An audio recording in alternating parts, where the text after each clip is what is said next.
ሰላም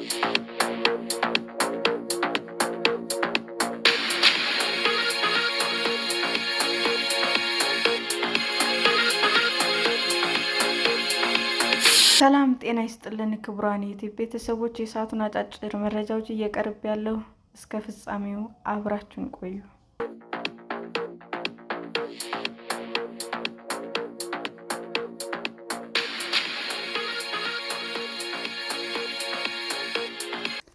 የጠቅላይ ሚኒስትር አብይ ፓርቲ በምርጫው ማሸነፍና የአዲስ አበባ ግጭት ስጋት።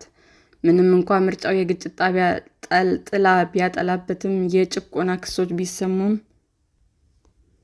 እንዲሁም የተቃዋሚ ፓርቲዎች ተሳትፎ አናሳ ቢሆንም የጠቅላይ ሚኒስትር አብይ አህመድ ፓርቲ በሀገሪቱ አጠቃላይ ምርጫ ከፍተኛውን የሕዝብ ተወካዮች ምክር ቤት መቀመጫ በማሸነፍ የበላይነቱን ይዞ ለመቀጠል ችሏል። ይህ ከተደረጉ 501 መቀመጫዎች ውስጥ 438ቱን ያገኘው የብልጽግና ፓርቲ አዲስ መንግስት ለመመስረት ይችላል። ጠቅላይ ሚኒስትሩ በቀጣይ ዓመት መስከረም በስልጣናቸው ለመቀጠል ቃለ መሃላ ይፈጽማሉ። ይህ ለአብይ ደጋፊዎች ትልቅ ድል በመሆኑ በበላይነት የመሩትን የኢኮኖሚ ለውጥ እንደሚቀጥሉ ያምናሉ። ነገር ግን ሌሎች አብይ ጠቅላይ ሚኒስትር ሆነው ሲቀጥሉ በህዝብ ብዛት በአፍሪካ ሁለተኛዋ በሆነችው ሀገር ውስጥም ያሉት ክፍፍልና የደህንነት ተግዳሮቶች እየተባባሱ ይሄዳሉ ብለው ይሰጋሉ። የ49 ዓመቱ ጠቅላይ ሚኒስትር ለመጀመሪያ ጊዜ ወደ ስልጣን የመጡት በአውሮፓውያን 2018 የተካሄዱ ተቃውሞዎችን ተከትሎ ሲሆን የመጀመሪያ ላይ ስለ አንድነት ባደረጉት ጥሪ ከፍተኛ ተቀባይነት ቢያገኙም ከሁለት አስርት ዓመታት በላይ የሀገሪቱን መንግስት ተቆጣጥረው ከቆዩ ከትግራይ ፖለቲከኞች ጋር ተቃቅረዋል። አብይ ወደ ስልጣን ከመጡ ከአንድ ዓመት በኋላ በዋናነት ከኢትዮጵያ ሰሜናዊ ጎረቤት ከኤርትራ ጋር የነበረውን አስርታት ያስቆጠረ ፍጥጫን ለማስቀረት በወሰዱት እርምጃ ምክንያት የኖቤል የሰላም ሽልማትም አሸንፈዋል። በሀገሪቱ የአማራና የኦሮሚያ ክልሎች የሚካሄዱትን ኃይለኛ የታጣቂዎች እንቅስቃሴ ስለማብቃታቸውም ምልክቶች ባለማሳየታቸው የደህንነት ባለሙያዎች ሀገሪቱ ወደ ጦርነት ልትመለስ እንደምትችል ይሰጋሉ። በምርጫው ቀን ከመንግስት ኃይሎች ጋር የሚዋጉትን ታጣቂ ቡድኖች በፈጠሩት የደህንነት ስጋት ምክንያት በሀገሪቱ በርካታ ሕዝብ በሚኖሩባቸው ሁለት ክልሎች ውስጥም 143 የምርጫ ጣቢያዎችም ሳይከፈቱ ቀርተዋል። በአማራ ክልል የፋኖ ሚሊሻዎችና በሽብር ቡድን የተፈረጀው በኦሮሚያ ክልል የሚንቀሳቀሰው የኦሮሞ ነጻነት ሰራዊት ሁለቱም ምርጫውንና ውጤቱን ውድቅ አድርገዋል። ከ4 ዓመታት በፊት ካበቃው የ2 ዓመት የእርስ በርስ ጦርነት እያገገመ ባለው በትግራይ ክልል ያለውን ሁኔታ አሳሳቢ ነው። ጦርነት ዳግም ሊቀሰቀስ ይችላል ተብሎ የሚሰጋበት 6 ሚሊዮን ነዋሪዎች ያሉት የትግራይ ክልል ምርጫ አልተካሄደበትም። ትግራይ በ2 ዓመት ጦርነት ወቅት ወታደሮቿ ከኢትዮጵያ መንግስት ኃይሎች ደግፈው ከተዋጉት ከኤርትራ ጋር ትዋሰናለች። ውድቅ ብታደርገውም በወታደሮቿ ትግራይ ውስጥ ሰፊ የሆነ ግፍ ፈጽመዋል ተብለው ይከሰሳሉ። ነገር ግን ጦርነቱ ካበቃ በኋላ የአዲስ አበባና የአስመራ ግንኙነት በፍጥነት ተበላሽቷል። ባለፉት 3 ዓመታት ጠቅላይ ሚኒስትር አብይ ሀገራቸው በ1985 ኤርትራ ነጻ ሀገር ስትሆን ኢትዮጵያ ያጣችውን የቀይ ባህር ወደብን መልሳ ማግኘት እንዳለባት በተደጋጋሚ ሲናገሩ ቆይተዋል።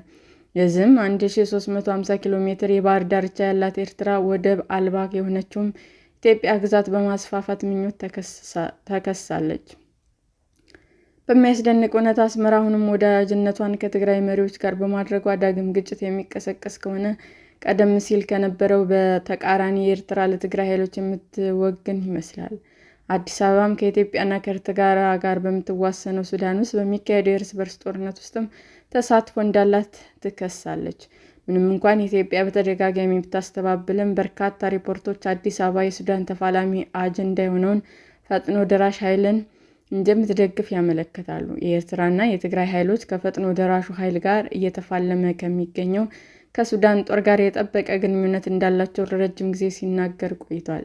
ይህም ጠቅላይ ሚኒስትር አብይ የሰላም ፈጣሪነትን ሚና ሊጫወቱበት የማይችሉትና በቀጠናው ውስጥ ሊሰራጭ የሚችል አደገኛ ሁኔታ ይፈጥራል። በአብይ መንግስት እና በትግራይ ክልል ውስጥ የበላይ በሆነው ህዝባዊ ወያኔ ሓርነት ትግራይ ወይም ህወሓት መካከል የነበረው ጠላትነት በጥቅምት 2015 ዓ.ም በተፈረመው የሰላም ስምምነት ይቋጫል ተብሎ ነበረ። ነገር ግን ሁለቱም ወገኖች ያንን ስምምነት በመጣስ እርስ በርሳቸው ይካሰሳሉ።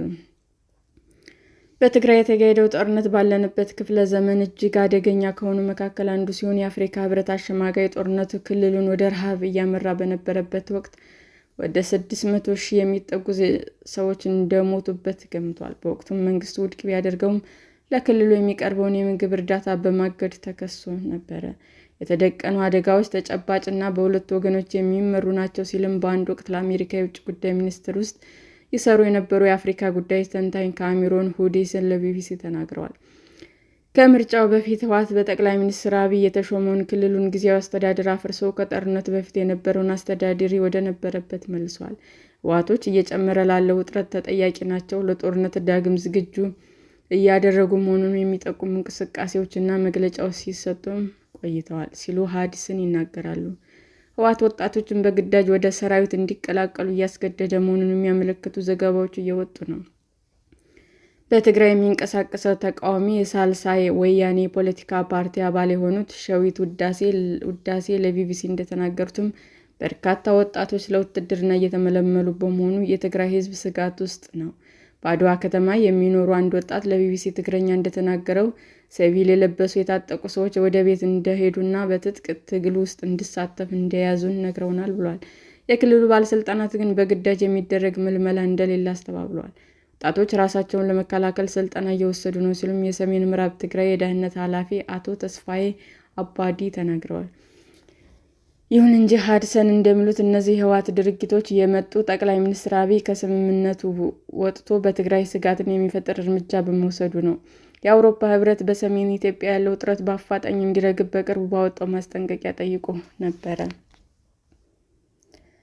በፌዴራል መንግስቱና በህወሓት መካከል ከ4 ዓመት በፊት ለተደረሰው የሰላም ስምምነት ዋና አሸማጋይ የነበረችው አሜሪካ ባለፈው ሳምንት አክራሪ የህወሓት አባላትና የቅርብ ቤተሰቦቻቸው ኢላማ ያደረገ የቪዛ እገዳ ጥላለች። ዕዳው እነማንን እንደሚመለከት በስም ባይጠቀስም በትግራይ ክልል የተፈጠረው ቀውስ ለመፍታት የሚያደርገውን ጥረት የሚያደናቅፍ ወይም ተባባሪዎችን የሚመለከት ነው ብሏል።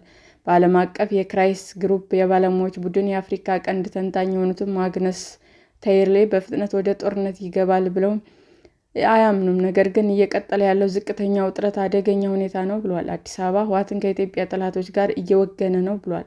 በምታምንበት በዚህ በጣም በተካረረ እና መርዛማ ቀጠናዊ ፖለቲካ ውስጥ ትግራይን ማዕከል ያደረገ አካባቢያዊ ግጭት የመፍጠር እድሉ ሰፊ ነው ሲሉም ለቢቢሲ ተናግረዋል።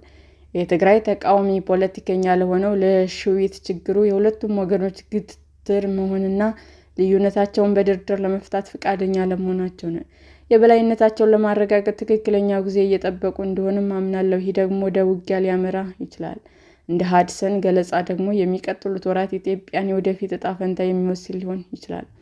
ብዙዎቻችን አብይ የፖለቲካል ስልጣኑን ማጠናከር ለትግራይና ለግጭቱ ለአንዴና ለመጨረሻ ጊዜ እንዲያበቃ ለማድረግ ወይም መፍትሄ ለመስጠት እንደሚጠቀምበት መስጋታችን ተገቢ ይመስለኛልም ብለዋል። ሰላም ጤና ይስጥልን ውድ የዩቲዩብ ቤተሰቦቼ እንዴት ናችሁ? አዲስ ጀማሪ ነኝና ሰብስክራይብ ያደረጋችሁ አበረታቱኝ። አመሰግናለሁ።